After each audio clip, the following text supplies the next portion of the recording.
கோவை மாவட்டம் ஆனைமலை பகுதியில்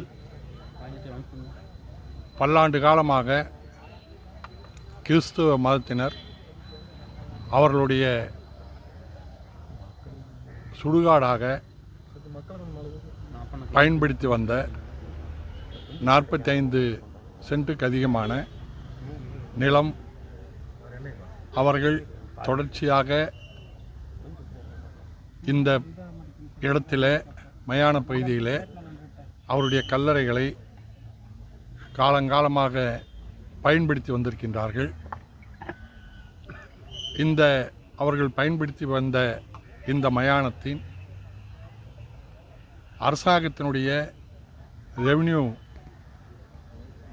வருவாய் துறை ஆவணங்களிலும் அவர்களுக்கானது கிறிஸ்தவ மதத்தினருக்கானது என்று இருந்த நிலையிலே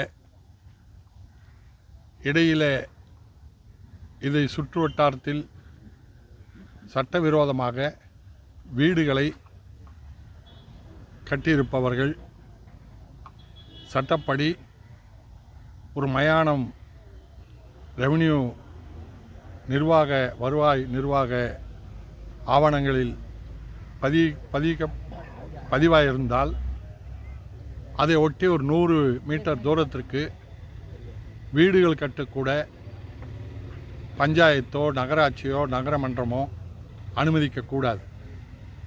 ஆனால் இதை சுற்றி சட்டவிரோதமாக வீடுகள் உருவாகக்கூடிய நிலையில் தற்போது அந்த வீடு கட்டியவர்கள் இங்கே மயானம் இருக்கக்கூடாது என்று கிறிஸ்தவ மதத்தினர் பயன்படுத்தி வந்த இந்த இடத்தை தடை செய்கின்றார்கள்.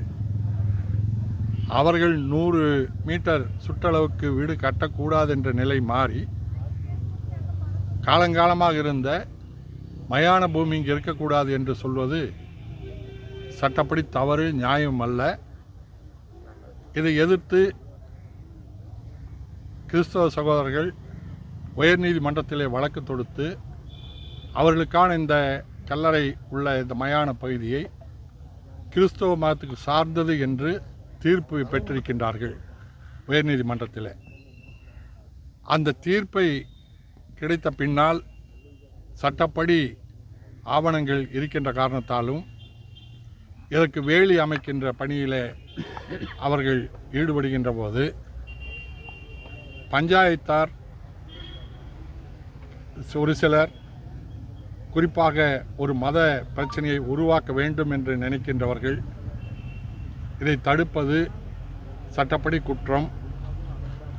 இப்படி அவர்களுக்கு வருவாய்த்துறை அடிப்படையில் அது ரெவென்யூ டிபார்ட்மெண்ட்டினுடைய ஆவணங்களின் அடிப்படையில் உள்ள நிலத்தில் உயர்நீதிமன்றமும் இன்றைக்கு தீர்ப்பளித்திருக்கக்கூடிய இடத்தில் அவர்கள் பயன்படுத்த முடியாமல் யாராவது தடுத்தால் அரசாங்கம் அவர்கள் மீதுதான் நடவடிக்கை எடுக்க வேண்டும்.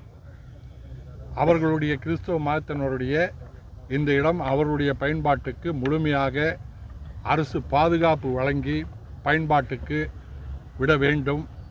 இதற்கு அரசு, காவல்துறை, இந்த யார் பொறுப்பில் இருக்கின்றதோ அந்த கிறிஸ்தவ மதம் தேவாலயத்திற்கு பாதுகாப்பு கொடுத்து இந்த இடத்தை பயன்பாட்டு கொண்டு வருவதற்கு உடனடியாக நடவடிக்கை எடுக்க வேண்டும். இவர் எதிர்க்கின்றவர்களை அரசு அவர்கள் மீது நடவடிக்கை எடுக்க வேண்டும்.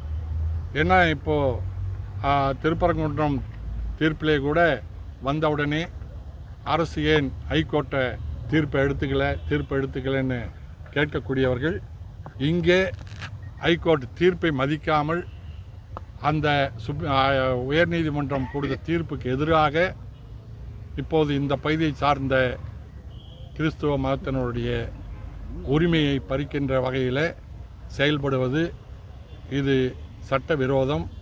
இதை அரசு கவனத்தில் கொண்டு இந்த பிரச்சனை இதை வைத்து ஏதோ அரசியல் செய்யலாம், ஒரு மத கலவரத்தை தூண்டலாம் என்ற நிலையில் எங்கே எப்போ எது கிடைக்குமோ அது அரசியலுக்கு பயன்படுத்த வேண்டும், அது மக்களிடத்தில் பிளவுபடுத்த வேண்டும். மக்களிடத்தில் கலவரத்தை உருவாக்க வேண்டும் என்று திட்டமிட்டிருக்கூடிய அந்த குழு இங்கேயும் ஆனைமலையிலும் அதுக்கு முயல்கின்றது. அதற்கு ஒருபோதும் அரசு அனுமதிக்கக்கூடாது. கிறிஸ்துவ சகோதரர்களும் அவர்களுக்கு உரிய தீர்ப்பு உயர்நீதிமன்றத்தில் கிடைத்திருக்கின்ற காரணத்தாலும் வருவாய்த்துறை ஆவணங்களில் பதியப்பட்டிருக்கின்ற காரணத்தாலும் இதை அவர்கள் நிச்சயமாக சட்டப்படி அவர்கள் பயன்படுத்தி கொள்ள உரிமை இருக்கின்றது. ஆகவே பதட்டப்படாமல் மற்ற கலவரம் உருவாக்க வேண்டும் என்று நினைக்கின்ற அந்த குழுவினர்களுக்கு சாதகமாக எந்த நிலையும் உருவாகாமல் கிறிஸ்தவ சகோதரர்களும் நடந்து கொள்ள வேண்டும் என்று தாழ்மையோடு கேட்டுக்கொள்கிறேன்.